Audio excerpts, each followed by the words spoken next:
We dismiss history at our peril. Liberty Nation Radio with Mark Angelides. And we're back here on Liberty Nation Radio speaking with our guests Dave Patton and Andrew Moran, talking all things China.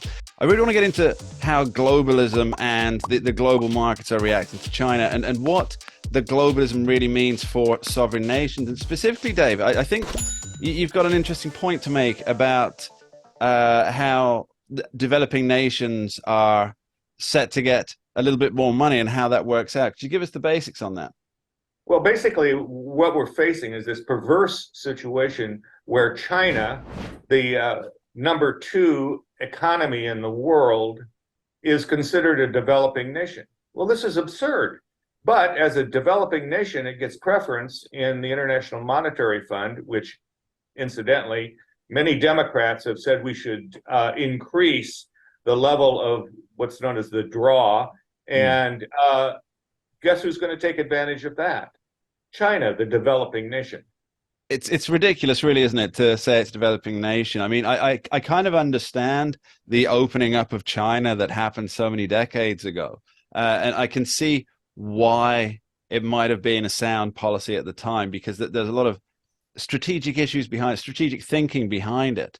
But to continue with this, for example, the most favored nation states, or considering it a developing nation, when I mean, many people are worried that China is going to overtake the United States economically soon enough. Andrew, what do you make? That's right. That's going to be India. India is going to be the one who takes over China. I mean, if you look at Modi is really bullish on his country. He's bullish on the rupee. The rest of the world is now bullish on rupee. So India is going to be the superpower. So now, okay, so this is such a confounding issue for many reasons.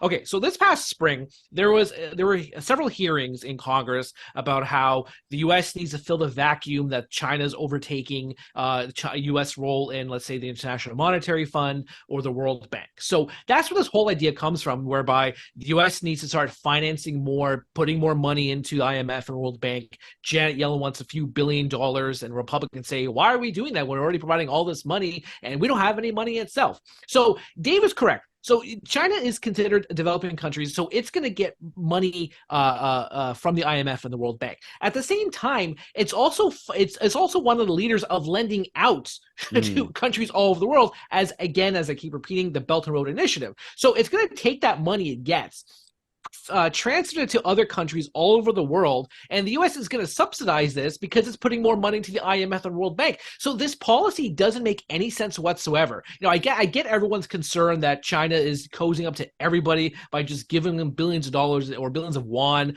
but overall, the public policy pursuit, everyone's confused. The left hand doesn't know what the right hand is doing. As George Bush would say, the left hand doesn't know what the right hand is doing. George Bush would probably say the left hand doesn't know what the left hand is doing. Now, so we've had some top people in the U.S. government, Janet Yellen and Antony Blinken, talking about not seeking economic advantages. Dave, could you expound on that for me, please? I know this is something that causes my head to explode. Here we have our top diplomats, our top economic advisors to the Biden administration. They go to China and they say, look, we're not trying to get any economic or any advantage over China in world trade. Of course we are. Of course we are. We're in competition. Why would we not? This is just madness. And it shows the basic philosophy of the Biden administration, which is not to be a winner. And I would offer you this, that recently, President Biden said that the economic woes of China represent a ticking time bomb. I'm not sure what he thinks the ticking time bomb is, but nonetheless, he said that. And what he explained in the following sentence was, remember that bad people, when they're bad people, do bad things. Unless, of course, they don't have the chance to do bad things, because they're up against a greater power. And that's where the United States needs to be.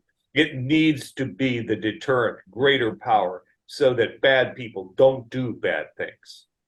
Well, I think when it comes to the United States and China, I mean, U.S. is beholden mainly to China based on the fact that, not for one thing, U.S. still imports nearly record amounts of goods and services from China. I think the last number was $400 billion. So the U.S. still needs to import lots from the country, otherwise it adds more to its inflationary problems. Although you could argue that there's going to be a deflation currency, which could benefit everybody, but that's an entirely different discussion, of course. And two, China still owns about $850 billion of U.S. treasuries. So as I've alluded to before, I think a lot of this bowing down to China and conceding defeat has more to do with please don't sell you more U.S. debt. Please don't reduce your shipments of goods and services to the United States. I think more of it's just out of a desperate plea, and perhaps maybe Dave can touch upon this. Maybe it's also desperation and bowing down after eating mushrooms at China by not invading Taiwan. Because if there's an invasion of Taiwan, say goodbye to your semiconductors, say hello to inflation or rampant acceleration inflation. So there are many obstacles that the U.S. has to go through to ensure China is happy and it doesn't exacerbate its position on the world stage. I think that, Andrew, if that's the case, and I don't deny that it is, then I think that what the combatant commanders in the Pacific are doing is the right thing. Every opportunity they have to send warships through the Straits of Taiwan, the South China Sea, that they do that. They demonstrate the fact that the United States won't be denied the freedom of navigation through those waters, regardless of what China says. And so that's the level of demonstration of power that causes China to pause, at least for the time being. Okay, let's briefly talk about the relationship between Russia and China and how that's impacting everything. Dave, why don't you lead us off on that? Yeah, recently the Chinese sent an emissary to Russia and to Belarus, incidentally. And of course, we can understand why China wanted to reconnect with Russia to assure them that their support will be still forthcoming, that they're not going to diminish support in Russia's unprovoked invasion of Ukraine. To their trip to Belarus, a little bit different, I think. Belarus has been threatening the northern border with Ukraine. Belarus has just recently became the location for Russian tactical nuclear weapons. And my sense is that that China's message to Belarus is just remember that even though you're the lackey ally of Putin, you have a responsibility, and don't get too excited about invading Ukraine because you'll be there alone. I think that lackey ally. I think that's a great term to describe the relationship between Russia and China right now. Because at this stage, Putin needs China a lot more than China needs Russia at this point in the invasion, or just in terms in general relationships. If you look at some of the numbers, let's say the Chinese yuan is now the number one currency used in Russia. Russians are depositing huge amounts of Chinese yuan into bank accounts. Chinese companies are working heavily with Russian companies and Russian banks. So I think once the whole energy crisis subsides, there's no longer, $80 barrels of oil. China doesn't need Russia anymore. So I think that's why it's worth discussing the BRICS coalition, or the Brazil, Russia, India, China, South Africa partnership, because China is the one who's advancing more countries joining the BRICS. So if China has greater official relations with more countries, that doesn't need to depend so much on Russia moving forward. I think actually what happens is that China wants the same thing to happen to Russia as all these other countries, which is mainly the internationalization of the Chinese yuan. Because if the yuan is the number one currency in Russia, then why can't the yuan be the number one currency in, let's say, I don't know, Brazil or Pakistan or all these other nations belonging to the, you guessed it, Belt and Road Initiative. So I think that the political relations is a fascinating one to dive into and analyze.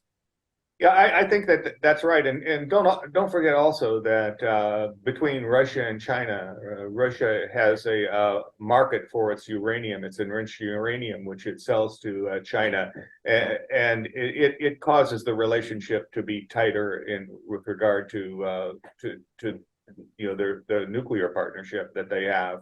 And if I recall, BRICS is Brazil, Russia, India, China. Is that what we're talking? And South Africa and South Africa, BRICS. And all these other countries are now trying to join the BRICS, like Saudi Arabia. If Saudi Arabia joins BRICS, oh my goodness, that's just because right now the BRICS account for 40% of GDP per purchasing power parity. So once you add Saudi Arabia to the mix, you say goodbye to the West, because those countries are going to dominate the global economy and the international discussion. And this way leads globalism. Gentlemen, thank you ever so much for joining me today. I appreciate your time and your input. Thank you, Mark. Thank you. And that's about all we have time for on this special edition of Liberty Nation Radio. My thanks to our guests, Andrew Moran and Dave Patterson, and to you at home for taking the time to tune in. I'll leave you with the words of Napoleon Bonaparte, who said, "There sleeps China.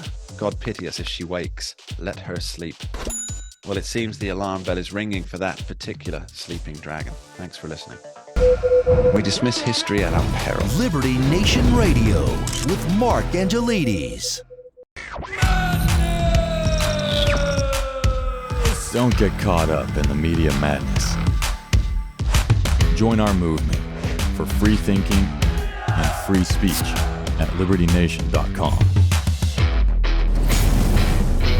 Publishing news and analysis 24/7 with original articles by our team of authors who tell it like it is. Join us each week for online TV shows, The Uprising Podcast, and Liberty Nation Radio. We believe in free thinking and free speech. We are libertynation.com.